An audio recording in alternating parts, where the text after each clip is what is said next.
Everyone, I really hope you are doing great. आज हम लोग डिस्कस करेंगे आरजीएस की वैकेंसी के बारे में। तो जैसा कि आप लोगों को पता है कि आरजीएस की वैकेंसी को नोटिफाई कर दिया गया है। सबसे बड़ी बात तो यही है कि आरजीएस की वैकेंसी इस बार नोटिफाई कर दी गई। Just minute, let me just open it. ठीक है, और यहाँ पर बहुत लोगों का ये स्पेकुलेशन है कि क्या 3 साल की वैकेंसी इसमें ऐड हो सकती है या नहीं ऐड हो सकती। जैसे कि आप लोगों को पता है कि गुजरात की वैकेंसी पर सुप्रीम कोर्ट ने स्टे लगा दिया है, उसमें जो एक्सपीरियंस ऐड करने की बात हो रही है। तो क्या राजस्थान में भी ऐसा हो सकता है अगर ये नोटिफाई हो गई है तो? उसके बारे में हम आगे बात करेंगे। पहले हम देख लेते हैं किस तरीके से क्या पोस्ट वगैरह बता रखी है। ठीक है, इस नोटिफिकेशन में तो आप लोगों को मेरे टेलीग्राम चैनल पे ये नोटिफिकेशन मिल जाएगा। और जनरल कैंडिडेट के लिए 1500 रुपये फीस है, 1250 है फिर ओबीसी, एनसीएल, एमबीसी और एससी एसटी के लिए 800 रुपये फीस है। और अगर कोई बेंचमार्क डिसेबिलिटीज वाला इंसान है तो उसके लिए कोई फीस नहीं है, फ्री है। कितनी वैकेंसीज हैं टू टेल यू, 44 वैकेंसीज हैं 2025 की, जिसमें से 17 आउट ऑफ विच 5 पोस्ट, मतलब कि 17 जनरल के लिए, 5 पोस्ट जो है उसमें से महिलाओं के लिए। Out of 5 post reserve for women, 1 post for window. एक पोस्ट जो है वो विडो की है। एससी में 7 पोस्ट है जिसमें से 2 पोस्ट महिलाओं के लिए है। एसटी में 5 पोस्ट है जिसमें से 1 पोस्ट महिलाओं के लिए है। और ओबीसी में 9 पोस्ट है जिसमें से 2 पोस्ट महिलाओं के लिए। और ईडब्ल्यूएस में 4 पोस्ट है जिसमें से 1 पोस्ट वुमेन के लिए है। और एमबीसी में 2 पोस्ट है। ठीक है, तो ये बैकलॉग वैकेंसी भी 2024 की एक सर्विसमैन की नहीं भर्ती हो पाई होगी, तो 1 पोस्ट उसकी भी यहाँ पर बताई गई है। ठीक है, ये बैकलॉग वैकेंसी की बात हो गई। अब देखिए, ये सारी चीजें अगर आप पढ़ना चाहते हैं तो डेफिनेटली पढ़ लीजिएगा। जैसा कि आप लोगों को पता है कि सिलेबस में चेंज हुआ है, तो उसके बारे में हम लोग बात कर लेते हैं। लेकिन फॉर्म आप कब से भर सकते हैं और कब तक भर सकते हैं वो यहाँ पर बताया गया है। ये देखिए, परीक्षा शुल्क अच्छा जमा करने का समय, ये समय सीमा ऑनलाइन आवेदन का आपका क्या है, 1/3/2025 यानी कि 1 मार्च से लेकर के 30 जो है मार्च तक आपके पास टाइम है भरने का। लेकिन 30 तारीख का वेट मत करिएगा, क्योंकि कास्ट सर्टिफिकेट लगाने आपको इसमें पड़ेंगे इस वाले फॉर्म में। तो वो सारी चीजें आप पहले से सारी चीजें तैयार करके रखिए। 30 तारीख का वेट ना करते हुए अभी इसी समय जो है फॉर्म भर लिया जाए तो ज्यादा बेहतर होगा। ठीक है, तो ये सारी चीजें हो गई। कितनी पोस्ट है वो सारी बातें हम लोगों ने कर ली हैं। बाकी आप बिल्कुल एक बार आप लोगों को एक पूरी नोटिफिकेशन पढ़नी चाहिए, वो आप आराम से पढ़ लीजिएगा। मिनिमम एकेडमिक क्वालिफिकेशन, तो no candidate shall be eligible, कोई भी ऐसा कैंडिडेट एलिजिबल नहीं होगा रिक्रूटमेंट के लिए to the service unless he holds a degree of bachelor of laws. आपके पास डिग्री होनी चाहिए लॉ की of any university established by law in India and recognised as such under advocates act. अच्छा, यहाँ पर जो नोट बताया गया है कि अगर फाइनल ईयर में आप हैं तो भी आप अपेयर कर सकते हैं, मतलब आप एलिजिबल हैं इस पर्टिकुलर पोस्ट के लिए। ठीक है, तो ये सारी चीजें जो यहाँ पर बता रखी हैं। अब यहाँ पर रिलैक्सेशन के बारे में बात कर रखी है, कहाँ पे क्या क्या रिलैक्सेशन है, तो वो आप अपने देख लेना कि क्या रिलैक्सेशन की बात यहाँ पर कर रखा है। ठीक है, scheme and syllabus of examination, तो जैसा कि आप लोगों को पता है प्री मेंस इंटरव्यू वगैरह होता है। मुझे यहाँ पर चाहिए आप लोगों के सब्जेक्ट्स क्या है, और जिसको नहीं पता है उसके लिए मैं बता दूं कि लॉ का पेपर 70 नंबर का आता है प्री में, और आपका 30 नंबर जो होता है, 30 नंबर जो होते हैं वो आपके हिंदी और इंग्लिश के होते हैं। तो ये बात ध्यान रखना। ये मेरिट एक बार बनाए ना बनाए, ये मेरिट जरूर आपकी बनाता है। 100 नंबर का पेपर होता है, कोई भी नेगेटिव मार्किंग नहीं होती है। ठीक है, और 2 घंटे का पेपर करवाया जाता है। अब लॉ का पेपर वही है जो मेंस एग्जामिनेशन का सिलेबस है। पेपर 1, पेपर 2 हिंदी में आपको शब्द रचना, शब्द प्रकार, तत्सम, तद्भव, ये सारी चीजें पूछी जाएंगी। शब्द ज्ञान, पर्यायवाची, विलोम, शब्द योग। देखो, एकदम यहाँ पर प्रेशर लेने की जरूरत नहीं है कि हिंदी पूछी जाती, आराम से आप उसे कर सकते हो, ऐसी कोई बात नहीं है। और ज्यादा ओवर कॉन्फिडेंट होने की भी जरूरत नहीं है कि आप हिंदी मीडियम हो तो आपको हिंदी आती है, या अगर आप इंग्लिश मीडियम हो तो आपको इंग्लिश आती है। ओवर कॉन्फिडेंस में आप ये पेपर क्रैक नहीं कर पाएंगे। ठीक है, आपको फिर भी पढ़ना पड़ेगा। जिस तरीके की हिंदी इंग्लिश पूछी जाती है उसके लिए आपको पढ़ना पड़ेगा। अब आपको आता भले ही कितना, वहां जब एग्जामिनेशन हॉल का प्रेशर आप उसको नहीं वो कर पाओगे। ठीक है, आप उसको बेयर नहीं कर पाओगे, और वहां पर आप आता हुआ सवाल भी गलत करके आएंगे। तो वो ना हो, उससे बेटर है कि प्रैक्टिस कर लो पहले से ही, अभी से ही। हो सकता है कि जून में पेपर हो, ठीक है, जून जुलाई के आसपास पेपर जाएगा, क्योंकि छत्तीसगढ़ का पेपर की डेट आ गई है, 18 मई है।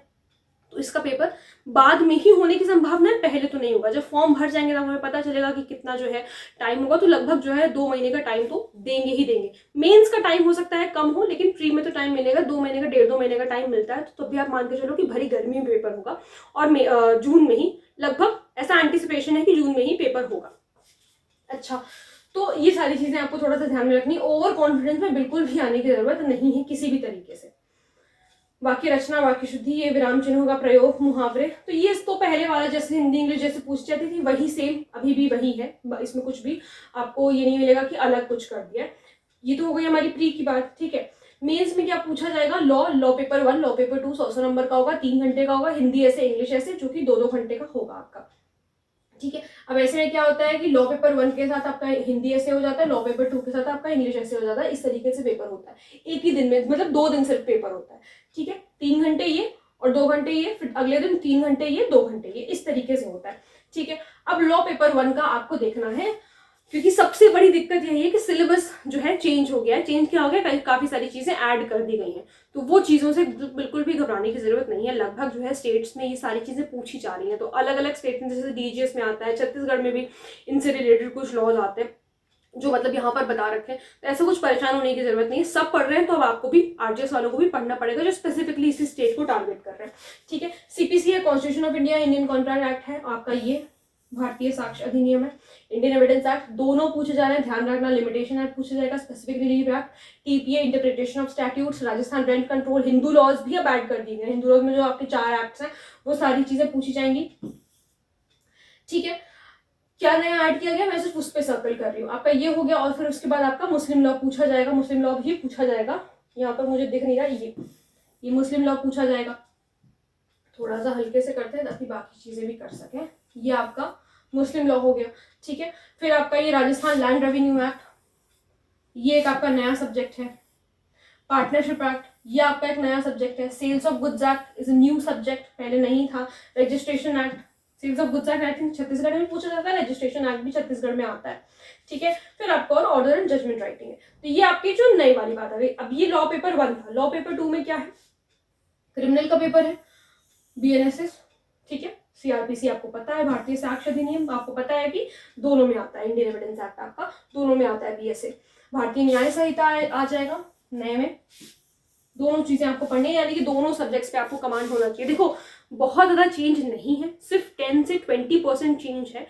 जो आपको पकड़ बनानी है ना, आपको सिर्फ पकड़ बनानी है, आपको आपके सेक्शंस याद करने हैं, क्योंकि ऐसे डायरेक्टली सेक्शन बेस्ड क्वेश्चंस भी प्री में पूछे जा रहे हैं, और वो उन सवालों में या तो आपको आता है या तो आपको नहीं आता है, ठीक है। वहां पर भी तुक्का, अगर आपको नहीं आता तो हो सकता है तुक्का सही लग जाए, हो सकता है तुक्का गलत हो जाए। नेगेटिव मार्किंग है तो फिर गए ही, गलत हुआ तो, और नहीं है तो फिर आप तुक्का लगा करके आ सकते हो। तो ऐसे में क्या है कि आपको सेक्शंस, कम से कम सेक्शंस, और जो बहुत इंपॉर्टेंट सेक्शंस है, कुछ इंपॉर्टेंट सेक्शंस है, वो सब याद होने चाहिए। आजकल ग्रे एरिया से भी जो है आपके सवाल पूछे जाते हैं, जिनसे मतलब कोई जनरली सवाल नहीं आते थे, वहां से भी अब सवाल पूछे जाते हैं। तो आप ये नहीं कह सकते कि इधर से सवाल आएंगे उधर से सवाल नहीं आएंगे, ठीक है। बाकी कोर कॉन्सेप्ट तो आपको वही सेम है, कॉन्सेप्ट कहीं पर भी कुछ भी नहीं बदला आपके तीनों ही क्रिमिनल लॉज में। नेगोशिएबल इंस्ट्रूमेंट एक्ट पहले सिर्फ चैप्टर 17 आता था, 138 से 142 या 147 देख लेना क्या है। और अब जो है पूरा पूरा एनआई एक्ट पूछा जाता है। प्रोबेशन ऑफ ऑफेंडर्स एक्ट पूछा जाता था पहले, डीवीआर भी पहले पूछा जाता था, इंडिसेंट रिप्रेजेंटेशन ये भी पहले पूछा जाता था, पॉक्सो भी पूछा जाता था, सेक्सुअल हैरेसमेंट भी आपके में था, पॉश एक्ट, एक्साइज एक्ट पहले नहीं पूछा जाता था, लेकिन एपीओ वालों के लिए थोड़ी सी आसानी होगी, क्योंकि एपीओ में ये पूछा जाता है एक्साइज एक्ट, ठीक है। और आपका है इंफॉर्मेशन टेक्नोलॉजी एक्ट, ये भी किसी न किसी स्टेट जुडिशरी में आई थिंक पूछा जाता है, डीजीएस वगैरह में कहीं पर पूछा जाता है, ठीक है। तो ये है आपका जो मोटा मोटी बात ये है कि ये पर्टिकुलर नई चीजें आपके में ऐड हुई है। बाकी लैंग्वेज का पेपर वही है, हिंदी ऐसे, English writing in Hindi language, और इंग्लिश ऐसे देखो इंग्लिश राइटिंग पढ़ रही हूँ, ऐसे राइटिंग इन हिंदी लैंग्वेज, ऐसे राइटिंग इन इंग्लिश लैंग्वेज। शुक्र मनाओ कि ट्रांसलेशन ऐड नहीं किया। और फिर आपका इंटरव्यू है जो आपका आई थिंक 25 नंबर का इंटरव्यू होता है, वो आपका इंटरव्यू 25 की 35 नंबर का। तो ये है सारी बातें, और डरने घबराने की जरूरत नहीं है। बस ऐसे समझ लो कि अब आपको सारी चीजें जो है लगभग जैसे बाकी स्टेट्स वाले पढ़ रहे थे वैसे ही आपको पढ़ना पड़ेगा। सेल्स ऑफ गुड्स एक्ट वगैरह में माइनर लॉस पे थोड़ा सा ज्यादा ध्यान दिया करो, क्योंकि ये स्कोरिंग ज्यादा होते हैं, माइनर हो चाहे लोकल लॉस हो, ये स्कोरिंग होते हैं।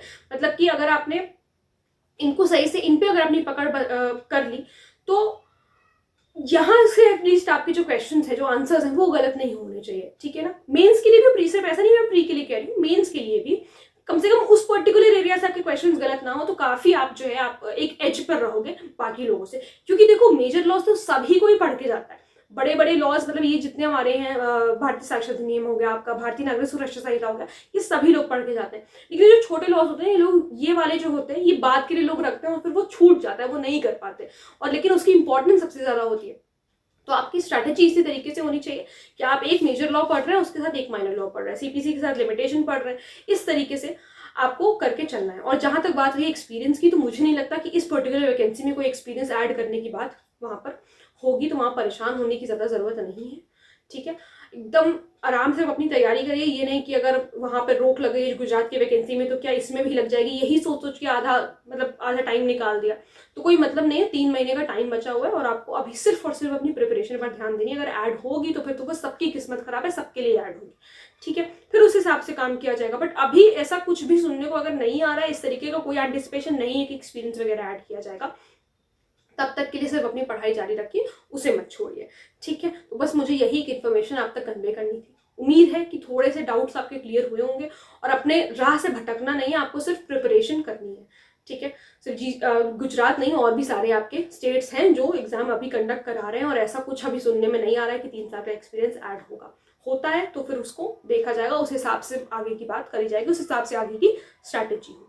अभी फिलहाल के लिए कोशिश करो कि इसी पर्टिकुलर 2025 में ही आपका सिलेक्शन हो जाए, तो इतना फिर टेंशन लेने की जरूरत नहीं पड़ेगी। ठीक है, चलिए मिलते हैं नेक्स्ट वीडियो में। Thank you so much.